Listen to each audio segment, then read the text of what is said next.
How to top up PayPal account with debit card. Hello everyone. In this video, I will show you how to top up PayPal account with debit card. To top up your PayPal account, you can use either your Visa or MasterCard debit card or a confirmed bank account.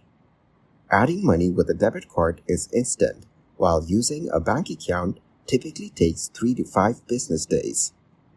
To add funds through PayPal's website, go to your wallet, click on Transfer Money, and select Add Money from your bank or debit card. Then enter the amount you wish to add. You can choose in seconds with debit card for an instant transfer or 3 to 5 days with your bank for a standard transfer. Thank you guys for watching this video. Hope you got some value.